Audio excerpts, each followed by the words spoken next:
take your necklace back." 300 guests watched as Hannah Brooks unclasped the $1,000,000 diamonds from her neck and placed them into Marcello Raldi's hand. 47 minutes earlier, she had entered the gala as the Mafia boss's hired date. Now she understood why he had really chosen her. Not for companionship, not because he needed help surviving another tedious society event. Morello had selected her to humiliate another woman. Hannah returned the necklace, handed back the keys to the luxury car waiting outside, and walked toward the exit. Nobody walked away from the most feared Mafia boss in New York, especially not in front of 300 witnesses. 2 of Marcello's men instinctively moved toward the door. He stopped them with one look. Then, to the astonishment of everyone watching, Marcello Rinaldi did something even more unexpected. He went after her himself.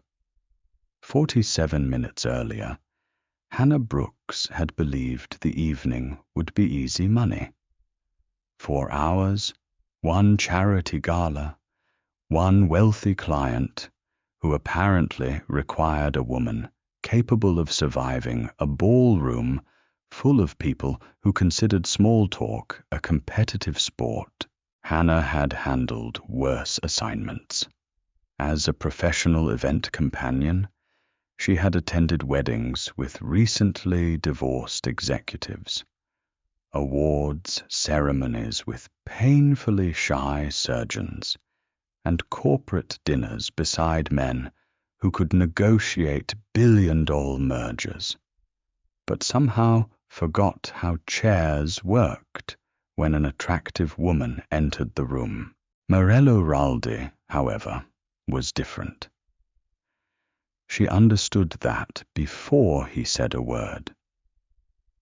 At 42, Morello possessed the kind of presence that made people unconsciously create space around him.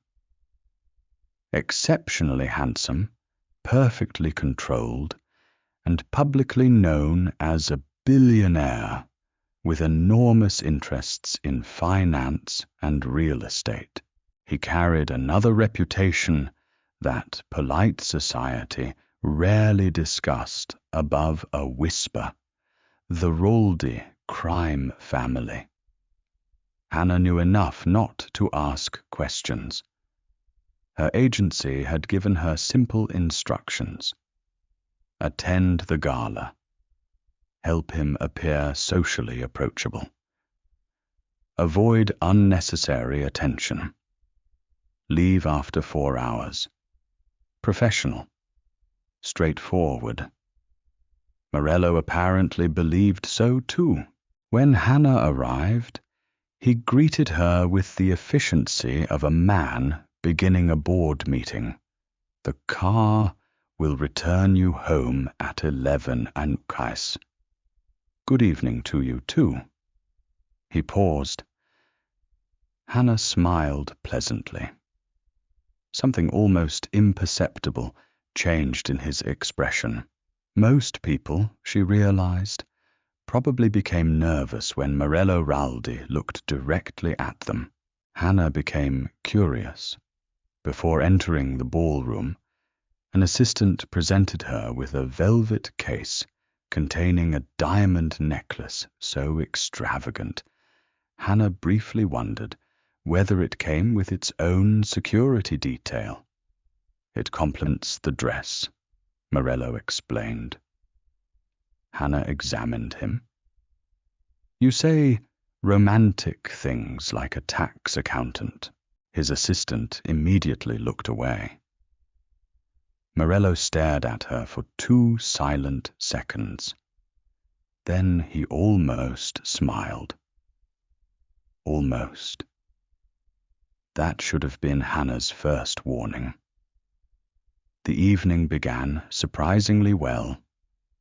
Hannah discovered that intimidating, powerful men became significantly less intimidating once you noticed how much they hated meaningless conversation. Martello endured wealthy donors with the solemn patience of someone negotiating hostage releases. Hannah quietly translated their conversations afterward. The real estate developer who spent 12 minutes discussing his vineyard had apparently meant, "Please understand that I am extremely rich." The investment banker who mentioned Harvard 3 times had meant, "Please ask me about Harvard," or nanas. By the 4th translation, Martel was visibly fighting amusement. By the 6th, he failed. It was only a brief laugh, but 3 people nearby turned to look. Apparently, Morello Raldi, laughing in public, qualified as an unusual event. Hannah found that much funnier than she should have. And for perhaps the first time in years, Morello forgot that he had brought a woman beside him for a purpose. Then Isabel Devo entered the room. Hannah noticed the change immediately, not because Morello became nervous. Men like Morello probably considered nervousness an administrative error. He simply became more deliberate. His hand moved lightly to Hannah's back. A photographer approached. Morello, who had avoided cameras all evening, suddenly remained exactly where he was. Flash. Across the ballroom, Isabel was watching. Hannah noticed. 10 minutes later, Morello brought her champagne himself when Isabel stood nearby. Another photograph, another glance across the room. Then, during a conversation with several donors, Morello leaned closer to Hannah and said something completely unnecessary, simply to create the appearance of intimacy. Hannah smiled for the people around them, but her amusement had disappeared. Patterns were part of her profession. She knew the difference between a client trying to look socially comfortable and a man performing for one specific observer. Morello wasn't watching Hannah. He was watching Isabel watch Hannah, and suddenly the $1 million necklace around Hannah's throat felt considerably heavier. Hannah had spent enough years working around wealthy people to recognize an insult before it was spoken. The most sophisticated ones rarely sounded cruel. They arrived wrapped in compliments. Isabel Deo approached during a lull between speeches, carrying a champagne glass and the effortless confidence of a woman who had never entered a room, wondering whether she belonged there. Up close, she was elegant rather than flashy. Everything about her suggested old money, the kind that had stopped needing to prove itself several generations ago. Her eyes moved briefly over Hannah, the dress, the diamonds. Morello's hand resting near Hannah's waist. Then she smiled. "You're much better than I expected." Hannah returned the smile. That sentence had several possible meanings. None of them were compliments. I'm glad I could exceed expectations I didn't know existed. For the first time, Isabel looked genuinely amused. Perhaps that was why she decided Hannah deserved the truth. Her gaze drifted toward Morello, who had been intercepted several yards away by two men from the charity board. He always did prefer efficient solutions.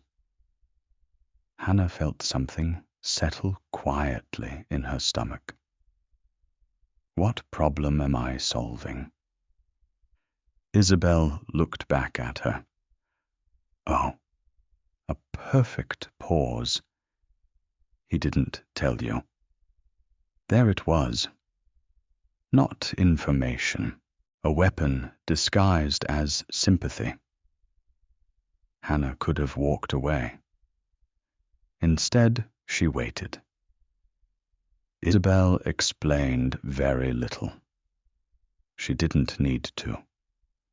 For years, their families had encouraged speculation that she and Morella would eventually marry. Society had repeated the possibility so often that rumor had hardened into expectation. Morello had never agreed to it, but he had never publicly destroyed it either. Until tonight, until Hannah Isabel glanced again at the necklace.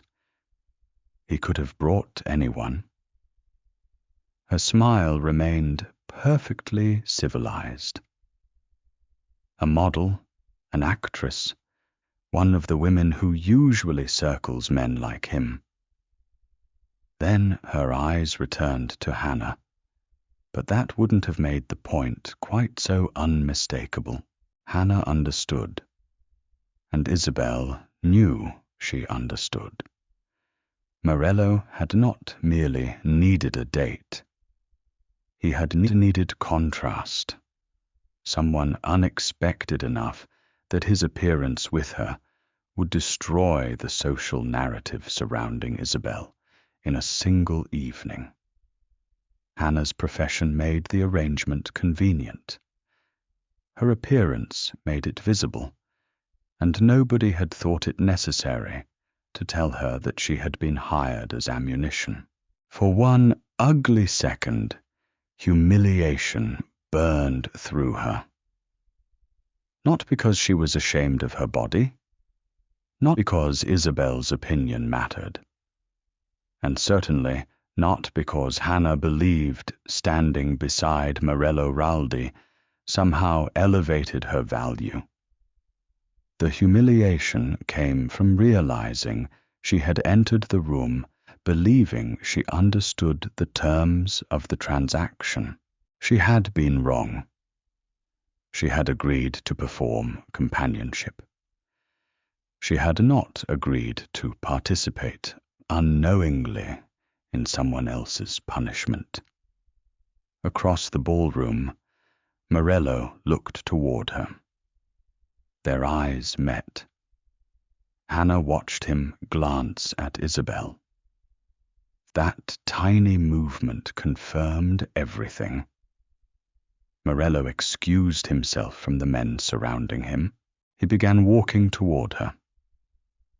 Hannah was already removing the necklace. Something in his expression changed. He understood too late. Take your necklace back. Nearby conversations died almost instantly. Hannah placed the diamond into his hand. Marcello looked down at them, then at her. Hannah, the car keys are with your driver. His voice lowered. What happened? That almost made her laugh. Not because anything was funny, because Morello Raldi genuinely appeared to believe the problem had happened to him.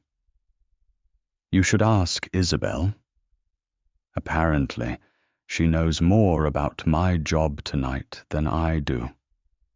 Morello's eyes moved toward Isabel. That was enough. Hannah turned and walked away. She did not hurry. She did not cry. She did not give 300 wealthy strangers the spectacle they were already desperate to witness. Behind her, two of Morello's security men instinctively shifted toward the exit. One look from Morello stopped them. Then he followed her himself. Outside, the night air hit Hannah with the relief of stepping out of a room where she had been holding her breath without realizing it. She had nearly reached the curb when Morello caught up. Hannah, she kept walking. The agreement was 4 hours. That stopped her. She turned. Morello immediately knew he had chosen the wrong sentence. His mind worked rapidly, searching for the correct solution. Unfortunately, Morello solved emotional problems using the same instincts that had built an empire. Identify the loss, calculate the price, close the negotiation. I'll double the fee. Hannah stared at him. For perhaps 3 full seconds, neither spoke. Then she gave a small, incredulous laugh. Morello frowned. I'm not negotiating. That somehow makes it worse, if the amount is insufficient. Oh, wow. She looked away briefly, almost impressed by the scale of the disaster. You actually think I'm leaving because you didn't pay me enough? Morello said nothing. Hannah stepped closer. I agreed to be your companion tonight. That was a job. I knew what I was selling you. 4 hours of my time, my social skills, and the appearance of company. Her voice remained calm. That doesn't mean you bought the right to lie about what you were using me for. I didn't lie. You withheld the truth because you knew I might say no. That silenced him. For a man who could dismantle negotiations with a sentence, Morello had no immediate answer. Hannah nodded once. Exactly. He looked genuinely confused by one part of it. You were still performing the service you agreed to perform. Hannah studied him, and suddenly she saw the real problem. He wasn't pretending not to understand. He truly didn't. To Morello, an agreement was defined by measurable obligations. She attended, he paid.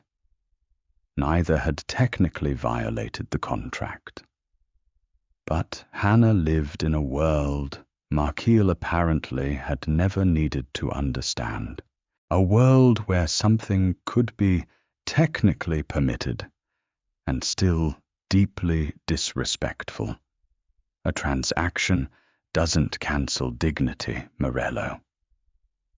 The sentence landed harder than anger would have. Hannah stepped backward. You wanted to send Isabel a message. Congratulations.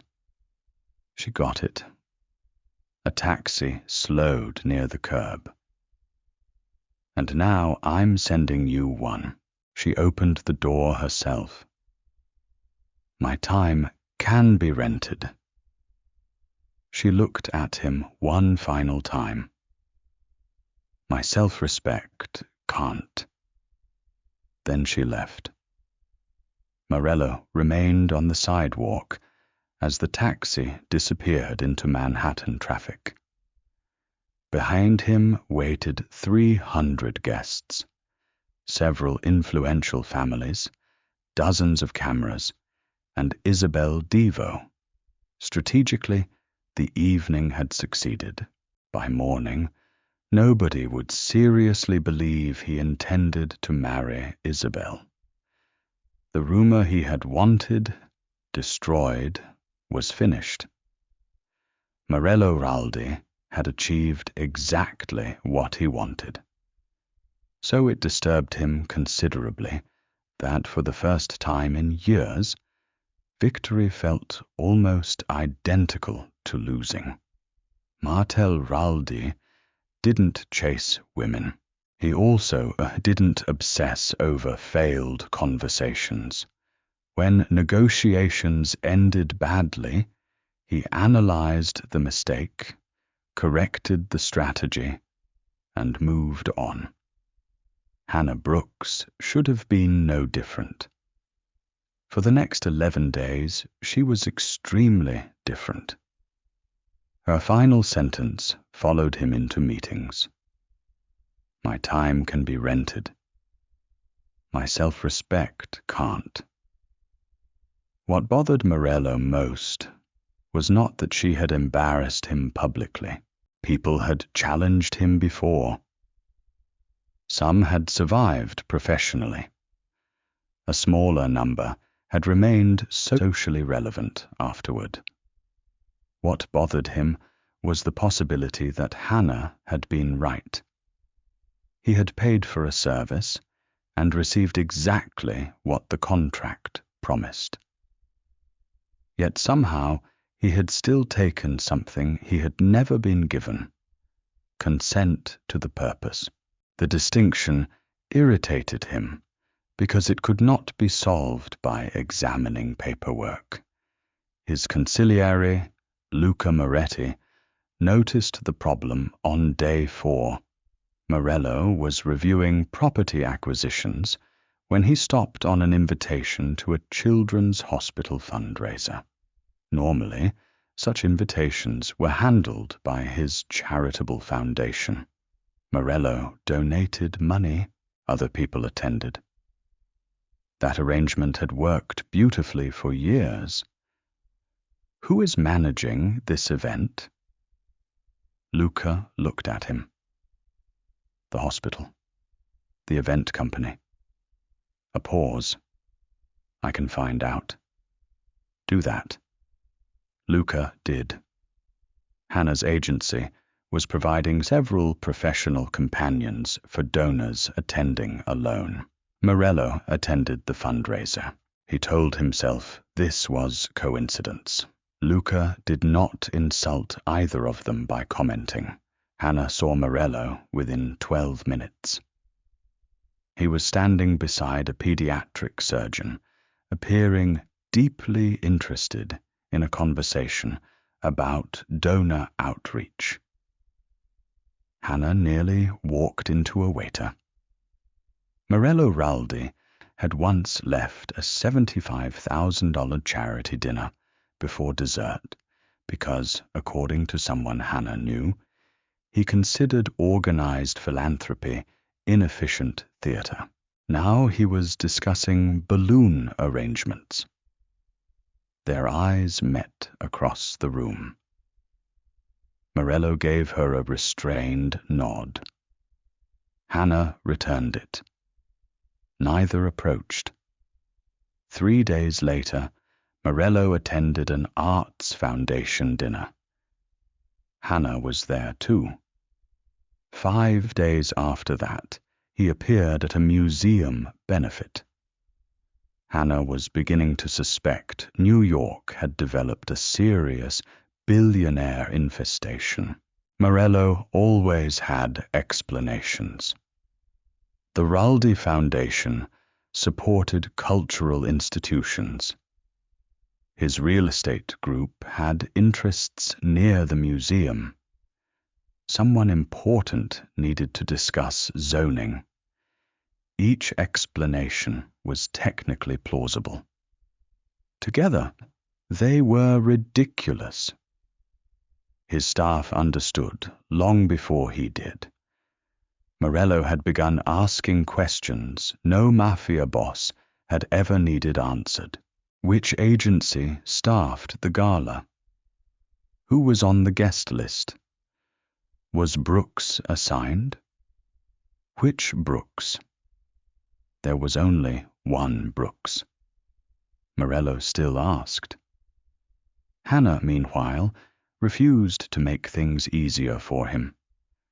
She remained polite, professional, completely unafraid. But she never crossed the room to seek his attention. That unsettled him more than hostility would have.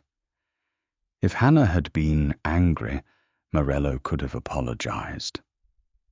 If she wanted compensation, he could have paid. If she demanded some gesture, he could have made it. Instead, she wanted nothing. Morello had spent most of his adult life surrounded by people whose desires he could identify: money, protection, access, influence, fear, ambition. Everyone wanted something.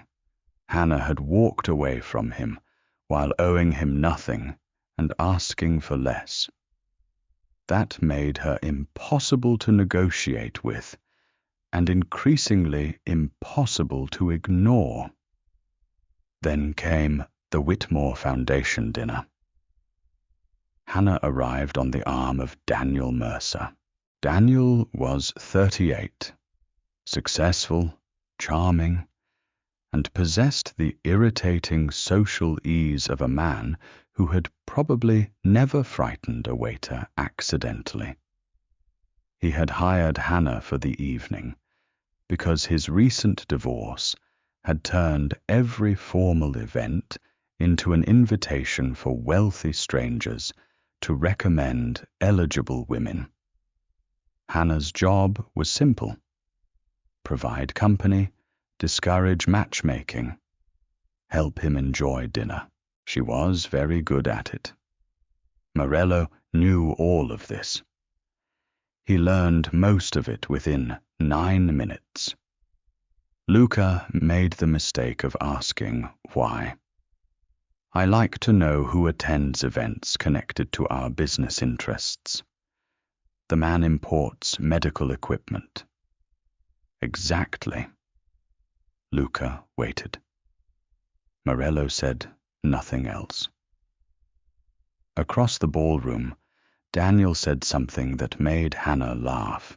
Not her polite, professional laugh, the real one. Her head tilted slightly backward. Her hand touched Daniel's arm for balance. Morello stopped listening to the man speaking beside him. Luca watched this happen. Medical equipment, he murmured. Morello ignored him. 10 minutes later, Morello somehow found himself speaking with a donor approximately 6 FT from Hannah. 15 minutes after that, he had relocated to a conversation 4 FT from her. By dessert, coincidence had placed him directly behind Daniel's chair. Hannah noticed. Of course, she noticed. Social observation was literally part of her profession. Daniel leaned toward her to whisper something. Morello appeared beside them 30 seconds later. Brooks, Hannah looked up innocently. Rinaldi. Daniel stood and offered his hand. Daniel Mercer. I know. The answer came too quickly. Hannah's mouth twitched. Daniel, unaware that he had apparently become the subject of a private intelligence operation, smiled. Have we met? No. That made Hannah look down at her champagne. Daniel continued pleasantly. I've heard a lot about the Roldi Group. I haven't heard much about you. There was a brief silence. Hannah rescued Daniel before Morello could begin investigating his childhood. Morello has recently developed a passionate interest in networking. Luca, standing several feet away, nearly choked on his drink. Morello looked at Hannah. She smiled sweetly. Something warm and infuriating moved through him. Daniel was called away a few moments later. Morello remained. Hannah turned toward him. "Is there a problem with medical equipment?" His expression did not change. "I don't know what you mean." "Of course." She nodded thoughtfully. "Because you've spent the last hour monitoring Daniel like he's transporting plutonium. I was observing the room." "You observed him very thoroughly." "He's your client." Hannah's eyebrows lifted. There it was. Morello heard it too late. "Correct." She waited. "He seems overly familiar now." She smiled. "He hired companionship. I understand the arrangement." "Do you?" Morello's jaw tightened slightly. Hannah almost felt sorry for him. Almost, because the irony was magnificent. "You know I'm working." "Yes." "You know this is professional." "Yes." "You personally hired me to do exactly the same thing." Silence. For perhaps the first time in his life, Morello Rinaldi discovered that logic could be completely useless when applied to jealousy. Hannah watched the realization arrive. Then she laughed quietly at first. That made it worse. "I'm glad you find this entertaining." "I find it educational." "For whom?" "You." Daniel began returning across the ballroom. Morello noticed immediately. Hannah noticed Morello noticing. The feared head of one of the most powerful Mafia families on the East Coast subtly moved half a step closer to her. Hannah stared at the movement, then at him. Morello appeared to realize what he had done. He did not move back. Her amusement softened into something else, because beneath the absurd jealousy, Hannah recognized a change. At their first gala, every gesture Morello made toward her had been calculated for someone else to see. Tonight, Isabel was nowhere in the room. There were no photographers nearby, no strategic audience, no message to send. And Morello was still watching Hannah. Not because someone else was watching her, because he was. That difference mattered more than Hannah wanted it to. Daniel returned. Hannah left with him several minutes later because that was her job. Morello did not interfere. He did not offer more money. He did not manufacture an emergency. He simply watched her go. That restraint cost him considerably more than he would ever admit. The following morning, Morello summoned Luca into his office. "I need Hannah Brooks's contact information." Luca looked at him for a long moment. "For professional reasons?" Morello gave him a warning stare. Luca nodded solemnly. "Medical equipment. Get out." Luca almost reached the door before Morello spoke again. "And Luca," he turned.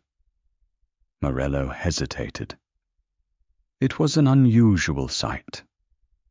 I don't want the agency. Luca understood immediately. For the first time, Morello did not want to book Hannah Brooks. He wanted to ask her. Hannah knew something was different when Marcello called her himself, not his assistant, not his lawyer, not the agency. Him. She stared at the unfamiliar number for several seconds before answering. Brooks. Raldi, of course. Apparently, even phone conversations with Morello began like declarations at an international summit. Hannah leaned against her kitchen counter. If this is about Daniel Mercer, I can assure you the medical equipment industry remains stable. Silence. Then, unexpectedly, Morello laughed. It was brief but real. There's a foundation dinner Thursday. Hannah closed her eyes. There it was. For one ridiculous second, she had almost expected something different. You need to contact the agency. No. That made her pause. I'm not available privately for professional bookings. I'm not booking you. Hannah straightened. Morello continued before she could respond. I'm asking you to come with me. No mention of a fee. No contract, no jewelry waiting in a velvet box, no 4-hour obligation, just an invitation. Hannah had spent years understanding the difference between being wanted and being required. For Morello, she suspected this was the first time he had understood there was a difference at all.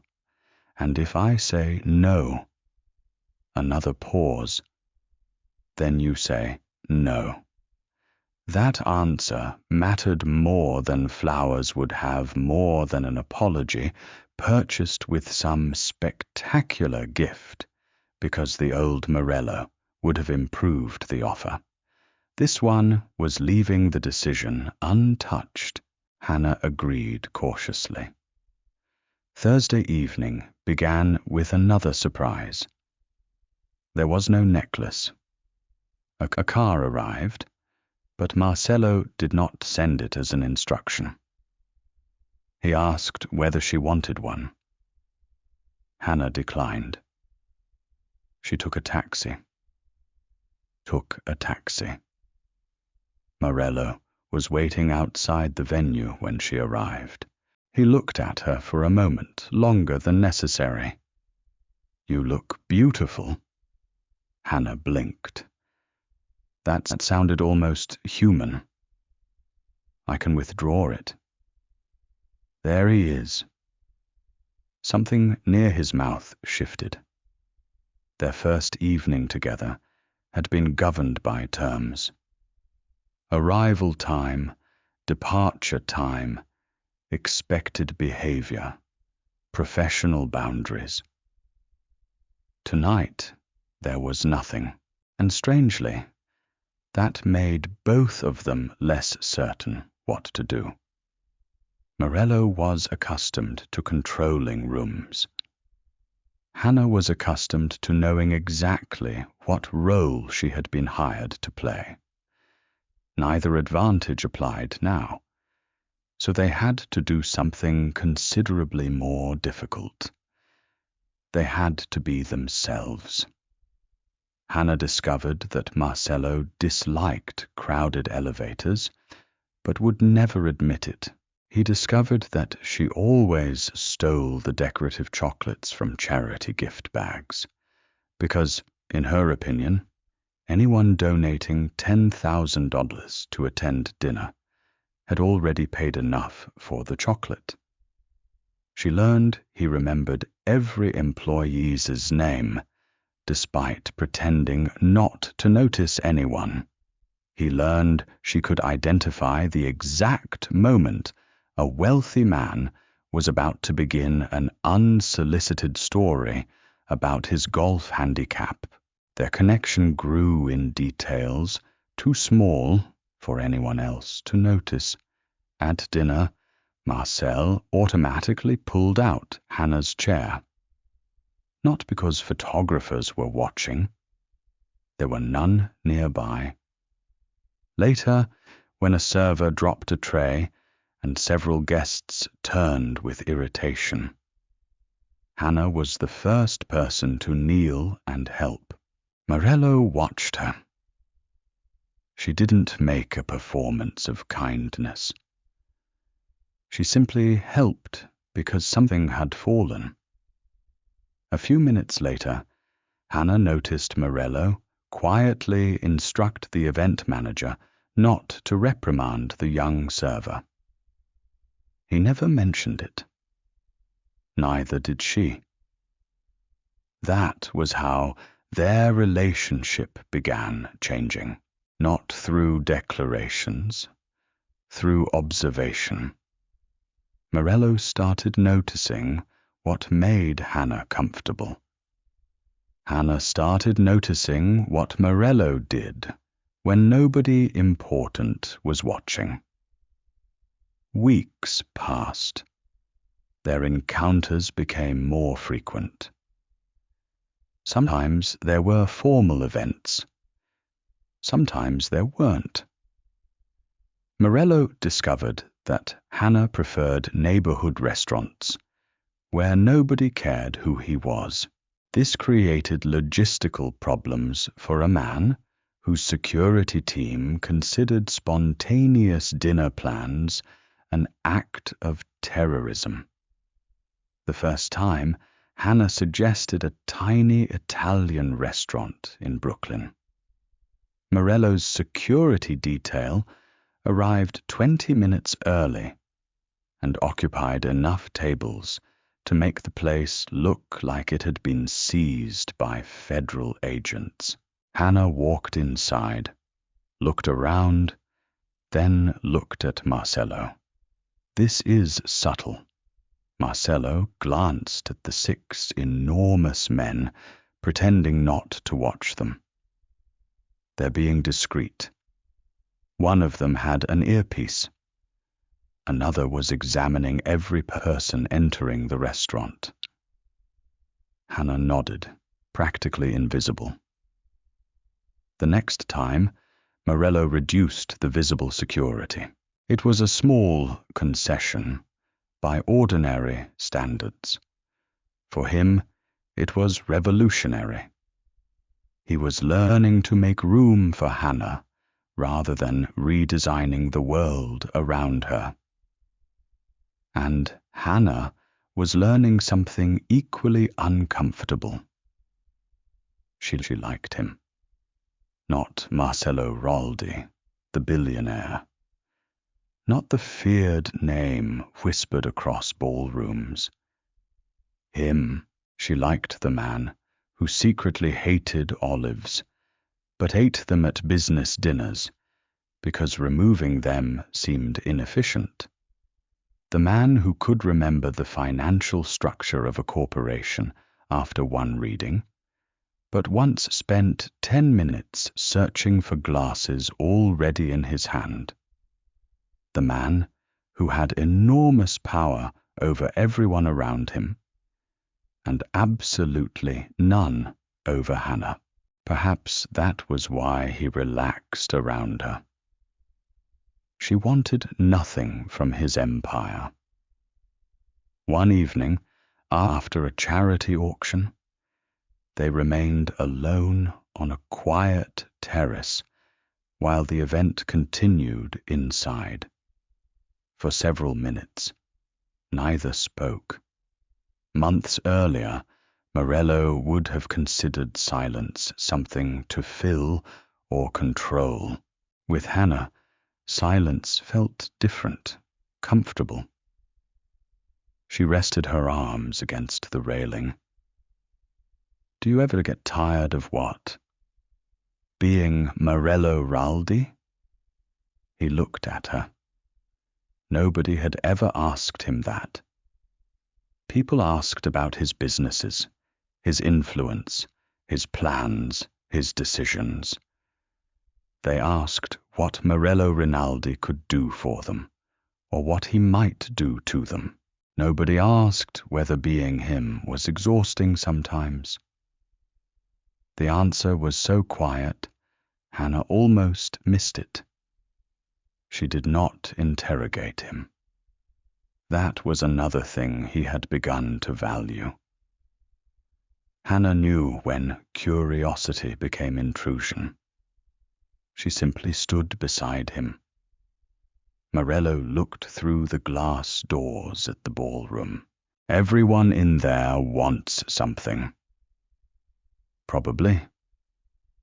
You don't. Hannah smiled slightly. I wanted a dessert. He looked at her. They cleared it before I got there. A few months earlier, he might have offered to buy the restaurant that made the dessert. Instead, Morello walked inside. 10 minutes later, he returned carrying a plate. Hannah stared at it. You stole cake. I acquired cake. Was there a negotiation? The waiter was cooperative. She laughed. Morello handed her the plate. It was absurdly small, almost meaningless, and somehow more intimate than the $1 million necklace he had once placed around her throat. Because the necklace had been strategy, the cake was attention. Hannah looked at him differently after that. Morello noticed. He always noticed her. Their first kiss came 2 weeks later. There was no ballroom, no dramatic rain, no orchestra waiting for perfect timing. Morello had walked Hannah to her apartment after dinner. She made a joke about his driver, pretending not to watch them from half a block away. Morello looked toward the car. The driver immediately became extremely interested in the windshield. Hannah laughed. Morello looked back at her, and the laughter slowly disappeared. He did not touch her immediately. That mattered too. The man who once assumed payment gave him the right to define an entire evening, now waited for something money could not guarantee. Permission. Hannah closed the distance herself. The kiss was brief, warm, unhurried. When she stepped back, Marcello remained perfectly still. Hannah studied him. You look concerned. I'm thinking that's usually dangerous. I didn't arrange that. She understood what he meant. Hannah smiled. No. For perhaps the first time in his adult life, Morello Rinaldi looked genuinely pleased that something important had happened without his control. Then the ballroom doors behind them opened. Not literally, but socially, because relationships involving men like Marcello never remained private for long. Photographs appeared. Rumors changed. The same society that once treated Isabel Devo as his inevitable future wife began asking a different question. Who was Hannah Brooks? Most people were merely curious. Some were cruel. Others began investigating, and Isabel already knew the answer. She knew exactly where Hannah had come from, exactly what she had once been paid to do. And as Morello and Hannah grew closer, Isabel realized something that frightened her far more than their first appearance together ever had. That night had been fake. This was not. The first time Hannah stood beside Morello, a contract had put her there. Now there was nothing Isabel could see holding Hannah in place. No agreement, no obligation, no price. Which meant that if Isabel wanted to destroy what was growing between them, she would have to drag the one thing Marcello could no longer control back into public view, the truth about how it had all begun. Isabel chose her moment carefully. She waited until Hannah and Morello had become impossible to dismiss as temporary. Then she chose a room where humiliation could travel faster than truth. The Devo Foundation, winter benefit, gathered exactly the kind of people who had spent months discussing Hannah behind crystal glasses and polite smiles. Old families, political donors, finance executives, people who considered discretion a virtue until gossip became interesting enough. Hannah felt the attention when she entered beside Morello. She had learned to live with it. Months ago, she would have automatically assessed the room as part of her job, who required conversation, who should be avoided, how closely she should stand beside her client. Tonight, there was no client. Morello's hand rested lightly against her back, not directing her. Simply there. Hannah looked at him. You know, I can walk without guidance. I'm aware. Just checking his hand remained. Hannah allowed it. That was the difference. Now, choice. Isabel approached later in the evening. Hannah recognized the expression immediately. Too calm, too gracious. Something had already been arranged. Several people stood nearby when Isabel greeted them. Her conversation began harmlessly. The foundation, the auction, mutual acquaintances. Then she turned toward Hannah. I've been meaning to ask you something. Morello's attention sharpened. Hannah noticed. Then ask. Isabel smiled. How much does an evening cost now? The surrounding conversation died. Hannah did not move. Someone nearby pretended to examine a champagne glass. Isabel continued with surgical precision. I only ask because I imagine your rates must have changed considerably since Morello first hired you. There it was, not whispered, not implied, public. Several heads turned. Others already knew. Hannah could see it in their faces. Isabel had prepared the room before she ever approached. Morello's expression became dangerously still. Isabel, one word, a warning powerful enough to silence most people. But Hannah touched his arm.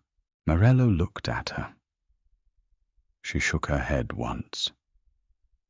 This was hers.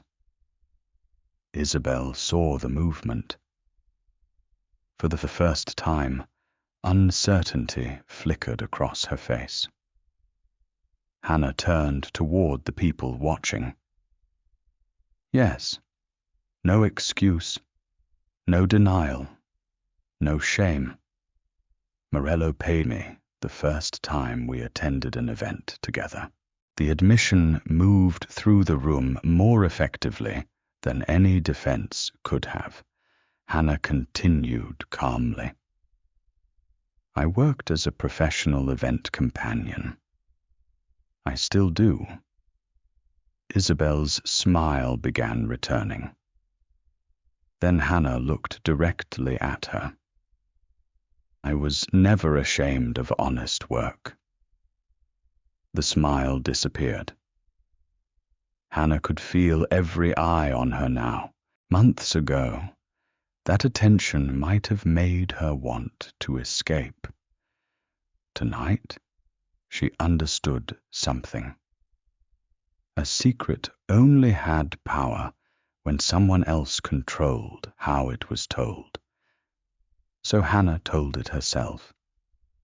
The first night Marcello and I met, there was a contract. He paid for 4 hours of my professional time. She glanced at Morello, and he behaved badly enough that I left early. A few startled laughs escaped around the room. Morello looked almost offended. Badly? Hannah turned toward him. You offered me more money while I was walking away. A man nearby coughed into his fist to hide a laugh. Even Morello seemed to reconsider defending himself. Fair. The tension shifted only slightly, but enough. Hannah looked back at Isabel. The first time, money brought me into the room. Her voice softened. That somehow made everyone listen more closely, but it didn't bring me back. Silence? The second time, there was no contract. She looked at Morello again. The third time, no payment. Then back at the room. Every time after that, I came because I chose to. The humiliation Isabel had prepared suddenly had nowhere to land. Hannah had not denied her past. She had claimed it. The difference was devastating. Isabel's composure finally cracked. Choice? She gave a quiet laugh. You expect people to believe this is simply about choice? Hannah said nothing. Isabel looked toward Morello. A man like you could have anyone. Morello's face revealed nothing. Isabel gestured subtly toward Hannah. And this is what you choose. There it was. The real insult. Not Hannah's profession. Hannah herself, her body, her class, her place in the invisible hierarchy. People like Isabel believed everyone should obey. Morello took one step forward. Several people instinctively moved back. Hannah did not. She knew that expression now. Months ago, Morello would have solved the problem with power. One command, one threat, one social execution delivered so efficiently that Isabel might never enter the same circles again. Hannah waited. Morello looked at Isabel, then at the room. Finally, at Hannah. Yes, one word. Absolute. But he did not stop there. The mistake you're making, he said quietly, is assuming my choice is the important one. Isabel stared at him. Morello's attention remained on Hannah. I chose her a long time ago. The room disappeared for Hannah, not because the statement surprised her. She already knew. His actions had told her before his words ever did. Then Morello did something nobody in that room expected. Something the man Hannah had first met could never have done. He surrendered control. The question is whether she chooses me. No possession, no claim, no declaration that Hannah belonged beside him. He simply stood there, waiting. The most powerful man in the room had placed the only outcome that mattered completely outside his own control. Hannah felt something tighten in her chest. She remembered the first gala, the necklace, the contract, the way Morello had positioned her beside him, as if people were pieces that could be moved until the desired result appeared. That man would have assumed choosing Hannah was enough. This man understood that it wasn't. Hannah looked around the room at Isabel, at the people who had reduced her to a profession, a body type, a social category, a curiosity. Then she looked at Marcello. She could walk away. That was the entire point. There would be no security men blocking the door, no contract violated, no payment lost, no consequence imposed. Morello knew it. So did she. Hannah stepped toward him, then deliberately slipped her hand into his. Morello looked down at their joined hands. The change in his face was almost invisible to everyone else. Hannah saw it. Relief.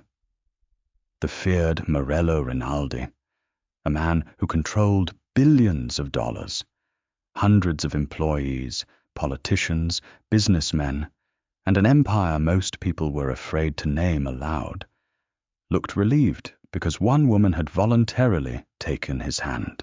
Hannah almost laughed. Instead, she squeezed his fingers. I choose badly sometimes. Morello looked at her. A faint smile appeared. So I've noticed that earned him a look.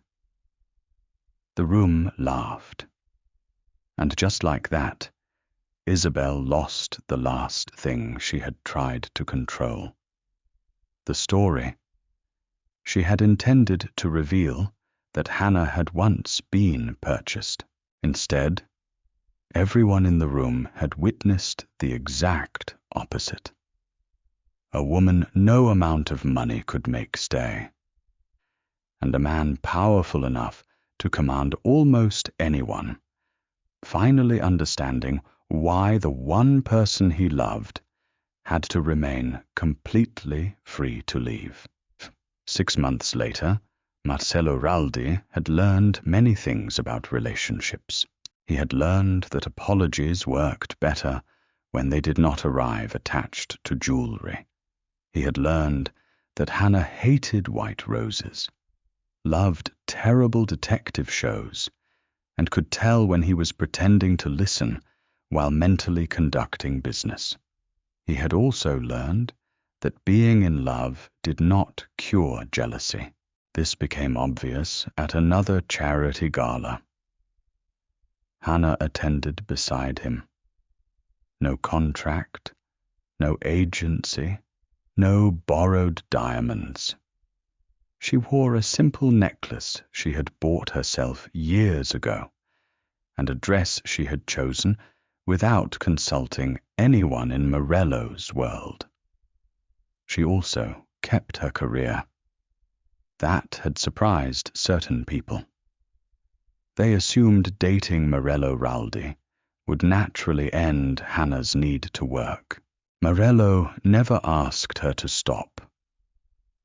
He understood now that independence was not something Hannah maintained until a wealthy enough man arrived to replace it. It was part of who she was. Then, halfway through the evening, a handsome stranger approached her. His name was Adrian Cole. Marcello learned this within approximately 40 seconds. He also learned Adrian was unmarried, 39, recently relocated from London, and apparently incapable of recognizing when another man wanted him to disappear. Hannah knew none of this. She only knew Adrian had asked about the charity organization she occasionally worked with. They spoke for several minutes. Then Adrian made her laugh. Across the room, Morello noticed naturally. 3 minutes later, he appeared beside Hannah, not aggressively. That would have been too obvious. He simply needed champagne from the bar directly beside her.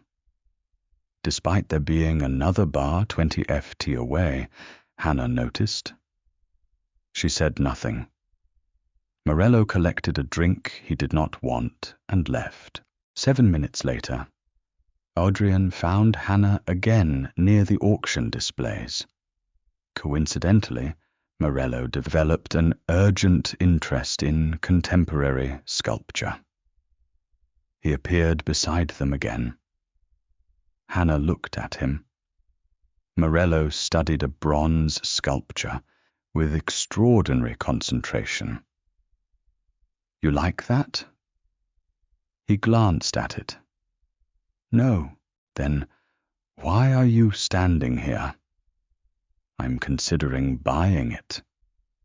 Hannah looked at the sculpture, then at Adrian, then back at Marcello. Understanding arrived. "Oh." Morello disliked that particular "oh." Adrian remained pleasantly unaware. "I was just telling Hannah about a restaurant that opened downtown." "I know it." Morello had never been there. Hannah knew this. "Really?" "Yes." "How's the food?" Morello paused. "Acceptable." Hannah pressed her lips together. Adrian eventually excused himself. Morello immediately stopped being interested in the sculpture. Hannah folded her arms. "What? You tell me?" "I was looking at the art." "You were interrogating the art." "I said nothing to it." "You considered buying something you hate because a handsome man was standing next to me." Morello looked toward Adrian. "I didn't notice his appearance." "That did it." Hannah laughed. Morello frowned. 6 months had changed him profoundly. His ability to lie convincingly about jealousy had not improved at all. "You know he was just talking to me." "I know." "You know men are allowed to talk to me." "I'm aware, and you know I came here with you." "Yes." Hannah waited. Morello had nothing. It was the Whitmore dinner all over again. Except everything was different. Back then, Morello had been jealous of a service he himself had once purchased. Now there was no transaction to hide behind, no professional arrangement, no logical explanation for why Hannah stood beside him. Only choice. That should have made him feel secure. Mostly it did. Then men like Adrian appeared. Hannah shook her head and walked toward another group. Morello watched her go. He did not follow. Immediately, he managed nearly 4 minutes. By the time Hannah spoke with Adrian again, later that evening, Morello had somehow positioned himself within visible range, not beside her. That would have been obvious. 12 FT away, perfectly casual, talking to a senator while watching Adrian over the senator's shoulder. Hannah caught him. Morello immediately looked at the senator. The senator, who had been speaking uninterrupted for several minutes, appeared pleased to finally have Morello's complete attention. Hannah smiled to herself.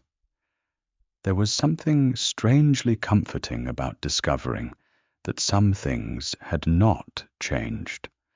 Morello was still intimidating, still controlled, still capable of walking into a room and changing its atmosphere without saying a word. But Hannah knew the version nobody else saw. The man who stole cake instead of buying restaurants. The man who had learned that asking was different from hiring. The man who still occasionally treated emotions like hostile negotiations, but was improving. Slowly, Adrian finally said good night. Morello appeared beside Hannah approximately 30 seconds later. She looked at him. Coincidence? Yes. Remarkable. I was already walking this direction. You came from the opposite direction. Morello said nothing. Hannah laughed quietly.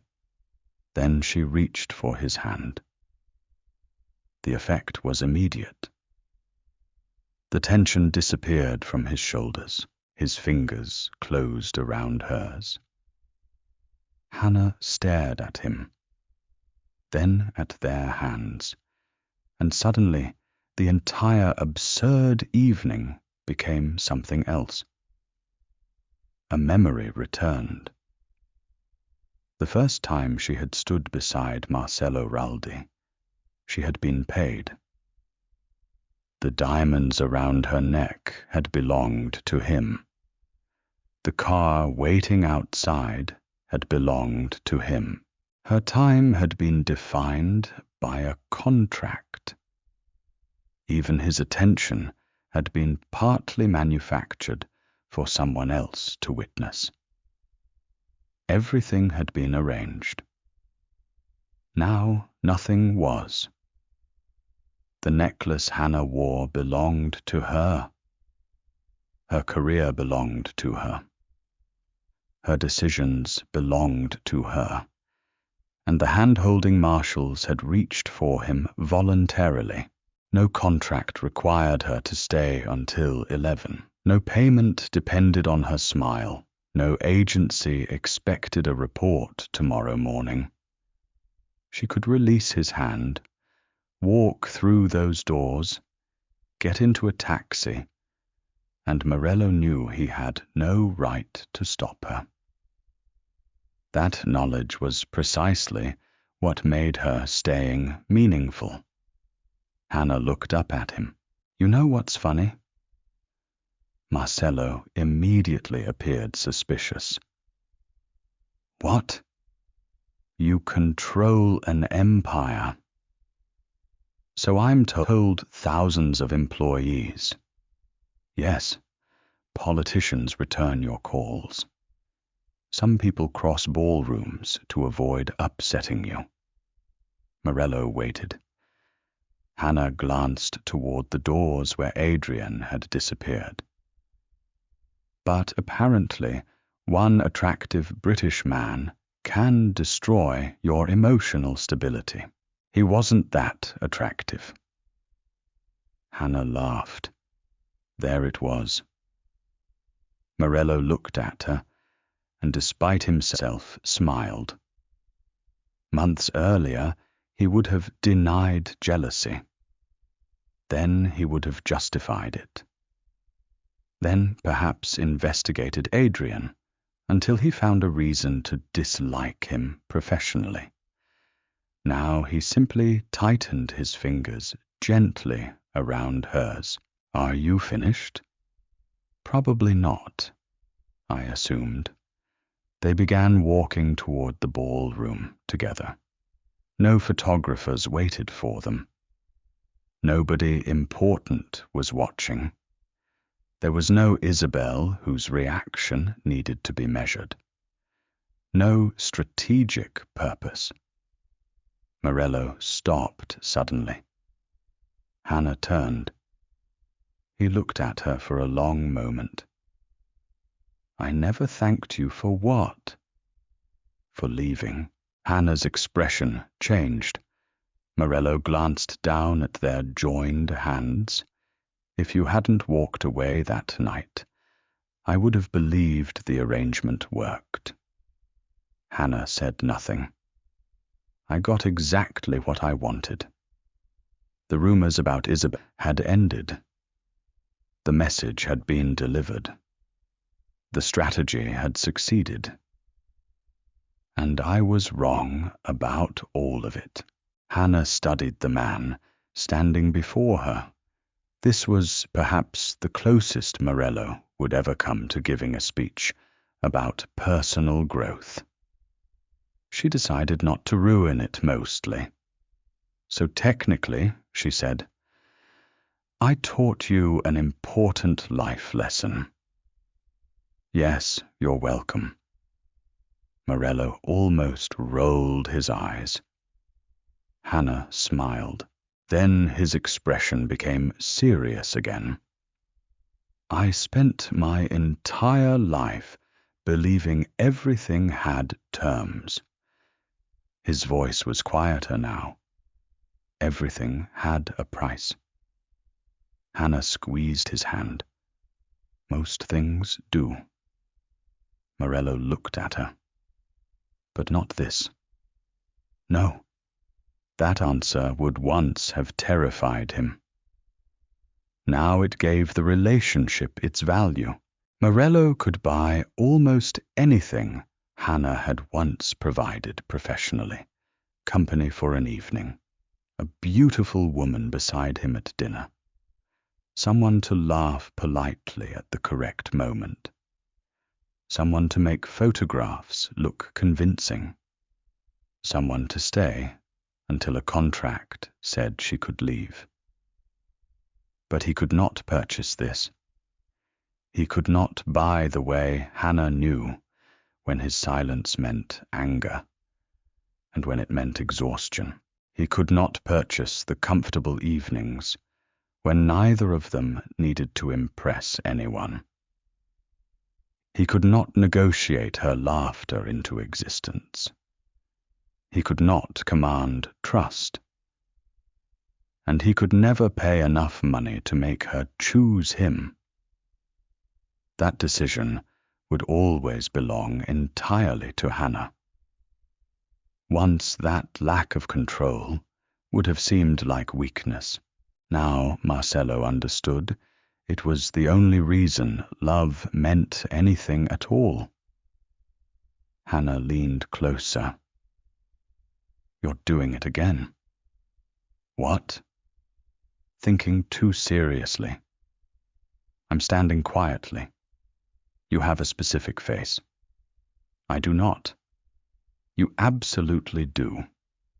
Morello looked offended. Hannah kissed his cheek.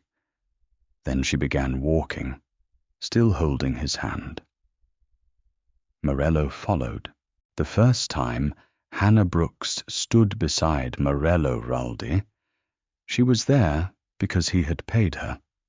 The first time he touched her, it had been part of a performance.